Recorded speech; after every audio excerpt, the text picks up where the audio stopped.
Welcome student diploma civil second year fourth semester subject RCC structure. RCC structure में हम कुछ objective question लेकर आए हैं। तो बहुत सारे ऑब्जेक्टिव क्वेश्चन दे रखे हैं, बट हम इसमें से जो वेरी मोस्ट हैं उन पर ही बात करें। सबसे पहला क्वेश्चन है size of RCC section depend on. RCC खंड का आकार किस पर निर्भर करता है? तो इसका क्वेश्चन का आंसर है C, grade of steel and concrete. RCC का आकार जो डिपेंड करेगा साइज, तो किस ग्रेड ऑफ स्टील, कौन सी ग्रेड की स्टील है और कौन सी concrete. Grade of steel and grade of concrete पर डिपेंड करेगा। तो मैंने लिखा कि आरसीसी खंड का आकार स्टील और कंक्रीट के ग्रेड पर निर्भर करता है।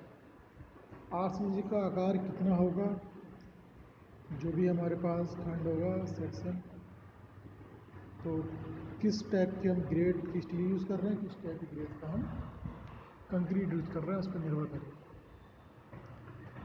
Which of the following requires greatest deformation. निम्नलिखित में से किसको सबसे बड़ी विरूपण की आवश्यकता होती है? Which of the following requires greatest deformation. निम्नलिखित में से किसको सबसे बड़ी विरूपण की आवश्यकता होती है? Local share failure, local share failure. The unit weight of reinforced concrete made with sand and the gravel of crushed natural stone aggregate may be taken as kilonewton per meter cube.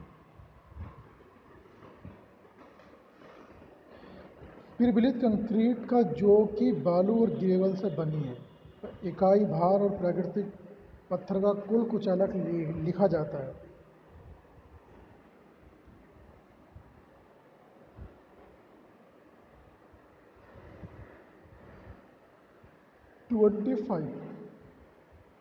प्रबलित concrete का जो बालू और gravel से बनी है, इकाई भार अथवा प्राकृतिक पत्थर का कुल कुचालक 25 किलोमीटर पर मीटर क्यूब लिया जाता है, जबकि बिना प्रबलित किए गए कंक्रीट का भार 24 किलोमीटर पर मीटर क्यूब लिया जाता है।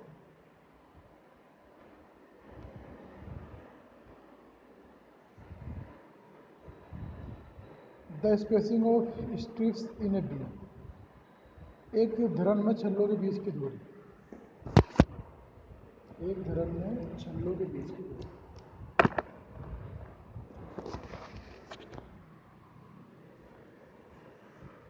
The spacing of stirrups in a beam, एक धरन में छल्लों के बीच की दूरी be decrease near the support, आलम्बों के पास घटती है।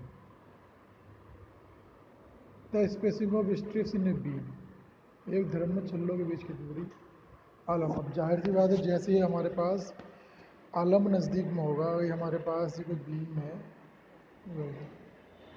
और बहुत सारे इसमें छल्ले पड़े हुए हैं।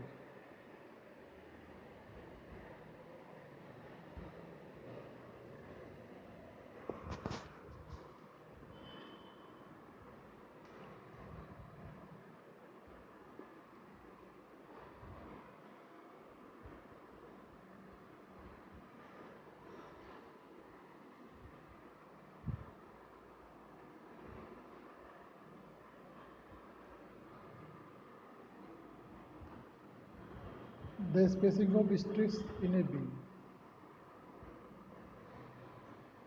B decrease near the support, आलम्बों के पास घटती है। The spacing of stirrups in a beam decrease near the support, आलम्बों के पास घटती है। शुद्धालम्ब धरन या धरन जिस पर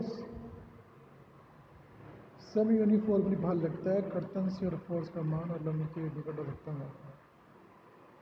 हमने भी बताया कि डिक्रीज नियर द सपोर्ट, आलम्बों के पास घटती है।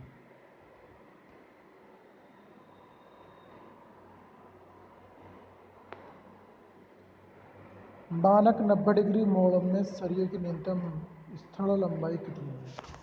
Minimum anchorage length of bar in standard 90 degree bend is equal to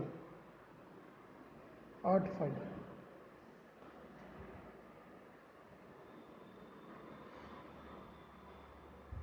छड़ों का स्थल छड़ों के लिए किस सिरे पर मानक हुक बनाकर और मानक मोड़ बैंड देकर प्राप्त किया जाता है? छड़ के प्रत्येक 45 डिग्री मोड़ का स्थल मान 4 फाई ले जाता है और 90 डिग्री के लिए 8 फाई। 90 डिग्री के लिए 8 फाई, 45 डिग्री के लिए 4 फाई, 90 डिग्री के लिए 8 फाई और 150 डिग्री के लिए 12 फाई, 180 डिग्री के लिए 16 फाई और यू हुक का मान मानक हुक कहते हैं। ये हुक का इसमें मान 16 फाई ले जाए। तो यहाँ पे एक क्वेश्चन के साथ में बहुत सारे क्वेश्चन रेडी हो सकते हैं। Minimum encroach the length of bar in the standard 90 degree band. मानक 90 डिग्री मोड़ में सरिये की न्यूनतम तीसरा लंबाई कितनी है? अगर आपने 90 डिग्री का जैसे मोड़ लिया तो सरिये की लंबाई कितनी होगी? 90 होगी। 90 पे कितनी लेते हैं हम? 8 फाई।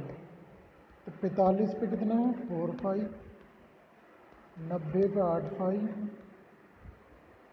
135 पे 12 फाई और 180 पर 16 फाई और यू आकार पर भी 16 फाई ले आता है।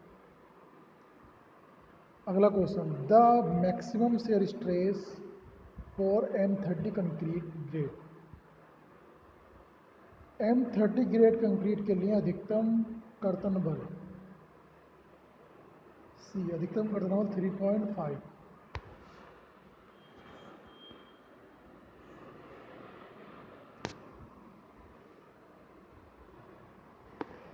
अधिकतम कर्तन बल कितना है? 3.5।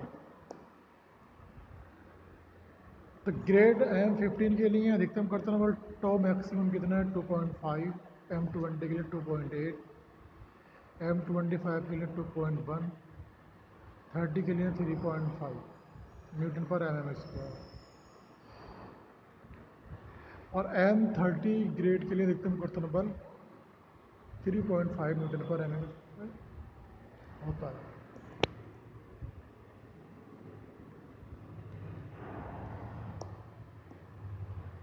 रेनफोर्समेंट बार को सामान्यतः मोड़ा जाता है। Reinforcement bar are generally bend. Reinforcement bar को सामान्यतः मोड़ा जाता है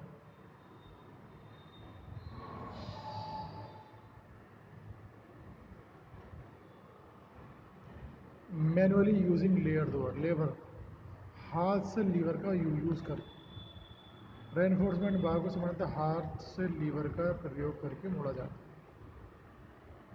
the main reason for providing number of reinforcing bar it support in a simply supported beam is to resist in that zone। सामान्यतः अवलंबित धरण में टेक पर अनेक प्रबलन छड़ें लगाए जाने का मुख्य कारण उस क्षेत्र में निम्न का प्रतिरोध करना है। बॉन्ड स्ट्रेस, जकड़ प्रतिबल, अभिलाख प्रतिबल प्रबलन छड़ में इसके समांतर लगने वाले कर्तन बल के कारण उपजते हैं। इसलिए साधारण अवलंबित धरण में टेक पर अनेक प्रबलन छड़ें लगाई जाती हैं ताकि वे जकड़ प्रतिबल का विरोध कर सकें।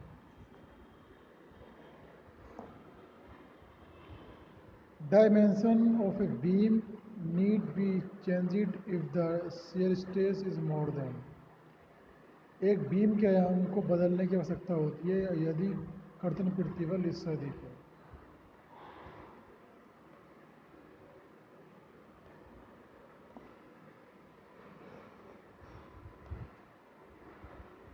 तीस kg सेंटीमीटर स्क्वायर से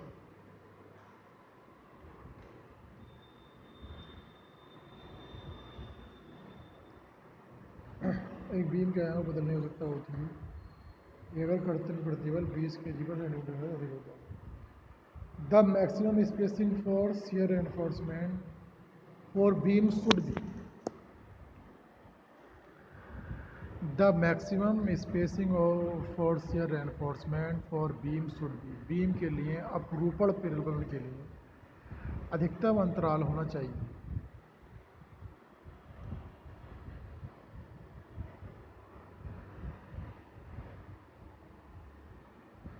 कर्तन प्रबलन का अंतराल धरण के लिए 0.75 डी या 300 mm जो भी न्यूनतम हो लिया जाता है, जहां डी बीम की प्रभावी गहराई है। प्रथम छल्ला आलम के फलक के निकट SB/2 से अधिक दूरी पर नहीं डालना चाहिए। कुछ क्वेश्चन ऐसे हैं जो हमको नहीं करने हैं।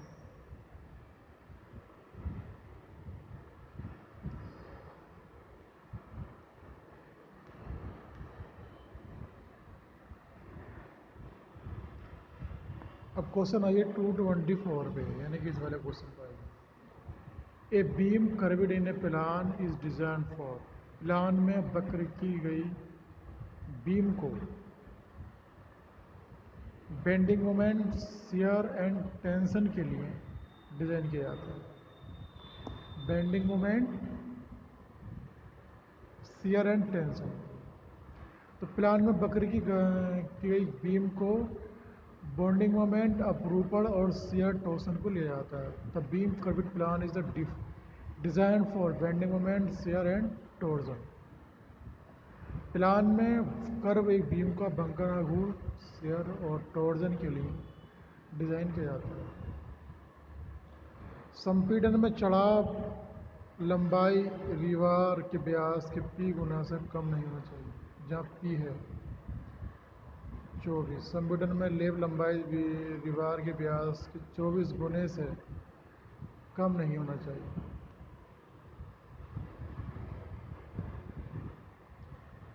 अवयव के अक्ष से कर्तन प्रबलन की अधिकतम दूरी और ऊर्ध्वाधर छड़ के लिए खंड के प्रभावी गहराई के m मीटर गुने से ज़्यादा नहीं होना चाहिए, जहाँ m है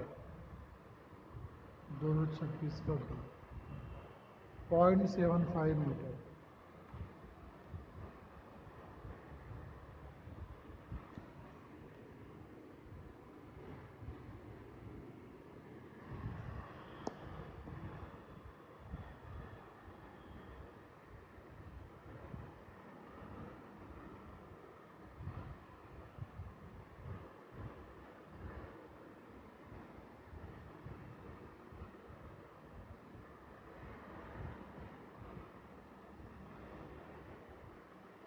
प्रिविलेज सीमेंट कंक्रीट में लेप स्प्लाइस का उपयोग नहीं किया जाता है यदि छड़ का व्यास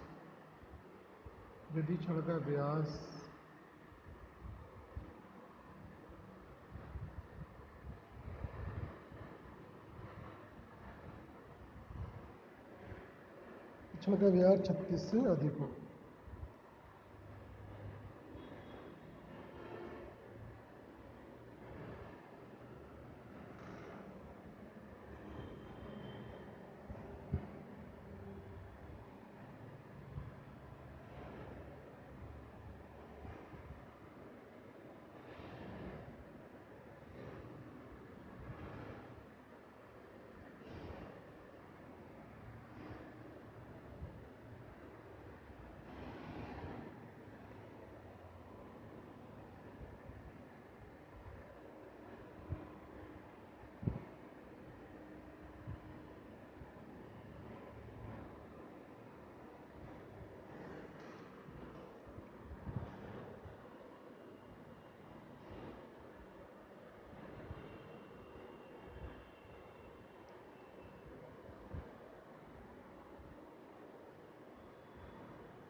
तो यहाँ पे दिखा रखा है कि 445 bent up bar the additional length of the one of bent up bar is, तो 45 डिग्री पर मुड़ी छड़ के लिए नत छड़ की अतिरिक्त लंबाई जोड़ी जाती है। अब यहाँ पे इन्होंने इसका आंसर दिया है बी 0.42 डी। ये इसका आंसर दिया है। तो ये कहना चाह रहे हैं कि 45 डिग्री बाद झुके न तो छड़ की लंबाई d/sin45, जिसका मान आया 1.42 डी। झुकाव के लिए अतिरिक्त लंबाई 1.42 डी माइनस के डी बराबर हो जाएगा 0.4। तो ये सवाल थोड़े क्रिटिकल है जिनको हमें ज़्यादा समझना नहीं है। क्वेश्चन नंबर आइए 230 पर। The encroach value of the hook is assume the 16 times the diameter of the bar if the angle of the band is. Hook के लंगर का मान बार के व्यास के 16 गुना माना जाता है यदि मोड़ का कोण होता है।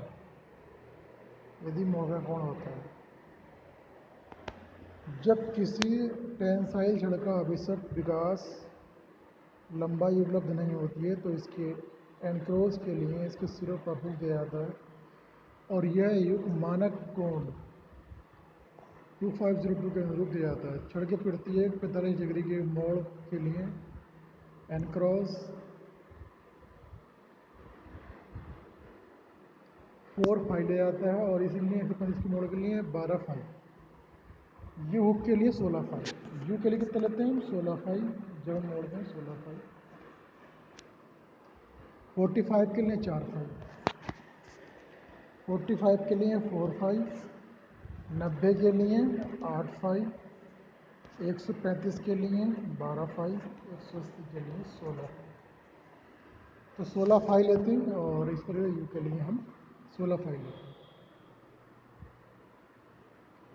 यू हुक के लिए कोण का मान 180 होता है और अयोग्य किसी भी विकल्प में 180 नहीं दिया गया है। ठीक है,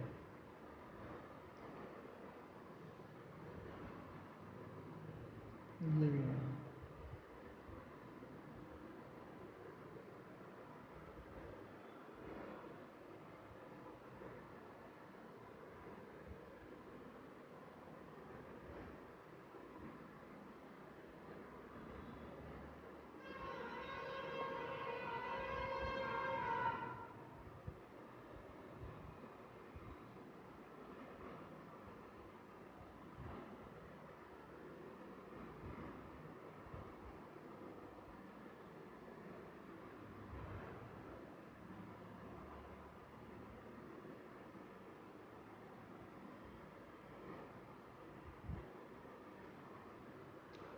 क्वेश्चन नंबर आता है 234।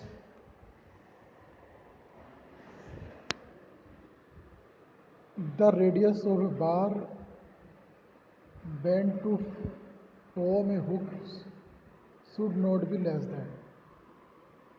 एक हुक बनाने के लिए एक बार को मोड़ने के लिए इसकी त्रिज्या इससे कम होनी चाहिए। तो टिविस द डायमीटर, व्यास का दोगुना। हुक बनाने के लिए एक बार को मोड़ने के लिए इसकी त्रिज्या इससे कम होनी चाहिए, व्यास के दुगने से कम होनी चाहिए। यानी कि कह रहे हैं कि प्रबलित कंक्रीट में जब किसी प्रबलन छड़ को किसी बिंदु पर पहुंचने पर प्रतिबलों के प्रति इसका दायित्व समझ जाता है तो उस बिंदु पर समाप्त कर दिया जाता है। छड़ के प्रतिबलों को अभिलाख द्वारा परिस्थापन कंक्रीट में आंदोलन करने के लिए उस छड़ को उस बिंदु तक इसकी विकास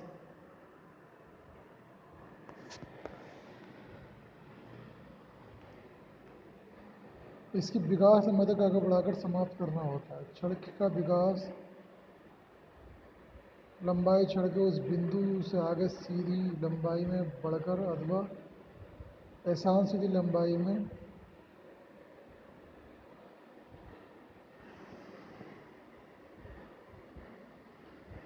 एक सौ 80 मुड़ गया, इसलिए ये 16 फाई हो गई। ठीक है जी, ये इसने 4 फाई ले रखा है।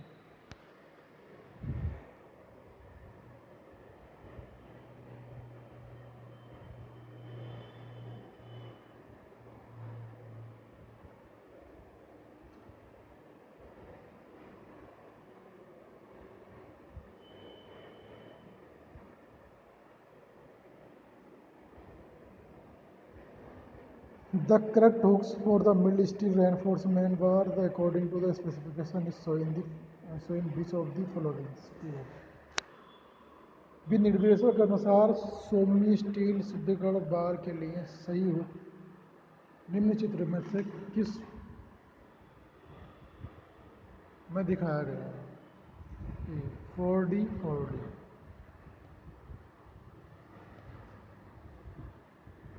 सभी हुक में मोड़ IS 2502 के अनुरूप होने चाहिए। छड़ के पिड़ती एक 45 डिग्री मोड़ पर इसड़ा मान 4 फाई ले जाता है और अतः 180 की हुक के लिए 16 फाई और 180 के लिए 12 फाई, 90 के लिए 8 फाई और यू के लिए मानक यू को मानक हुक भी कहते हैं। यू हुक का जगड़ मान 16 फाई ले जाता है और सामान्यतः सॉफ्ट इस्पात की सह छड़ों के लिए 93 है। तो टोर छड़ों को 90% में मोड़ा जाता है। टोर छड़ों में 40% अधिक अभिलोग होती है। टोर छड़ों में 40% अभिलोग होती है।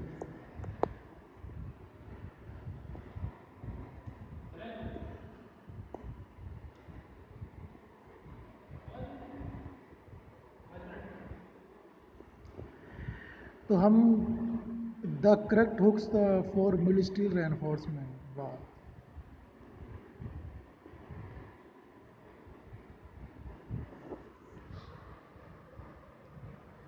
Share reinforcement in the RCC beam is the power by the resist.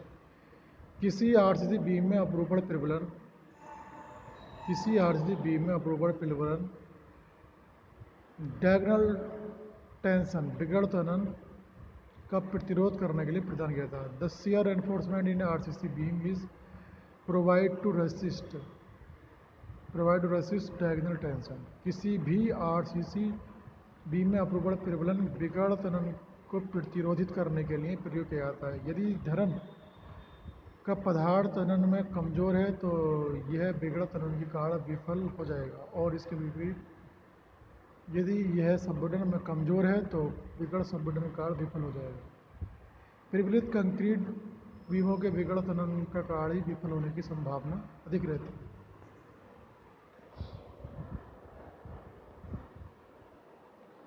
Diagonal question number 239।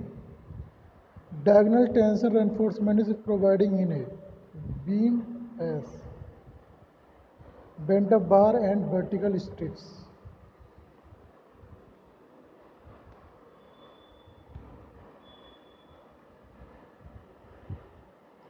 Lap length in the compression shall not be less than। संपीड़न में चढ़ाव लंबाई से कम नहीं होगी 24 फाई से कम।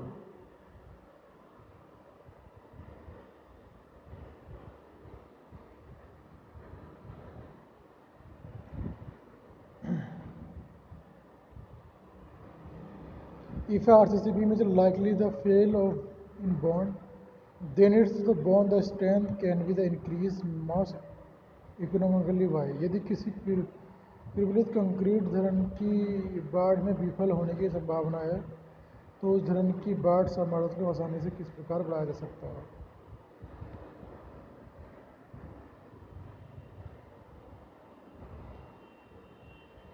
B using the thinner bar bent more in the number।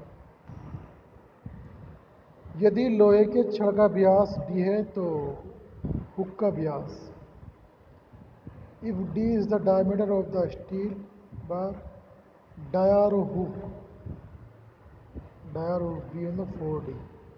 यदि छड़ का व्यास d है तो हुक का व्यास 4d हो। हुक जो होता है ना यू आकार का होता है। हुक का आकार कितना होगा ये होगा हमारे पास 4d। d हमारे पास ये इसको लेते हैं हम 4d।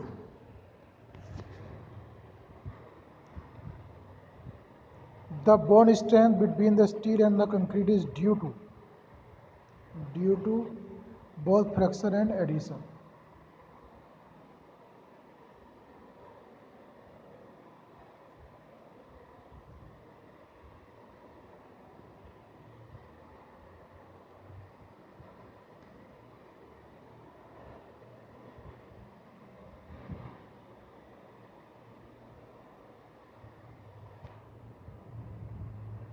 The design shear stress reinforcement cement concrete depend on A और बी का मतलब भी है कैरेक्टरिस्टिक स्ट्रेंथ ऑफ कंक्रीट और percentage of the longitudinal tensile reinforcement. Privilege cement concrete में डिज़ाइन के में अपरूपण प्रतिबल निम्न किस पर निर्भर करता है? कंक्रीट के विलाक्षिक सामर्थ्य पर और अनुदैर्घ्य तनन प्रतिबल के प्रतिशत पर। स्टील सुदृढ़ीकरण और कंक्रीट की आबंध शक्ति।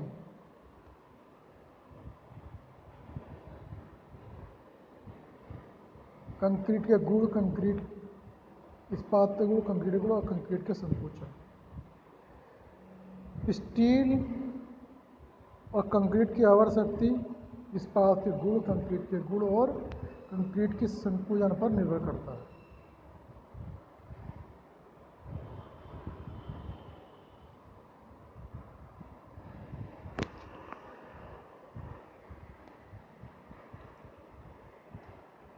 अत्यधिक गंभीर स्थिति में प्रिविलेज सीमेंट कंक्रीट में क्षण का सामान्य आवरण कितना होता है? तो what is the nominal cover of the रेवार in the reinforcement cement concrete exposed to very severe condition? 50 mm। गंभीर स्थिति में प्रिविलेज सीमेंट कंक्रीट में क्षण का जो आवरण होता है वो 50 mm रखा जाता है।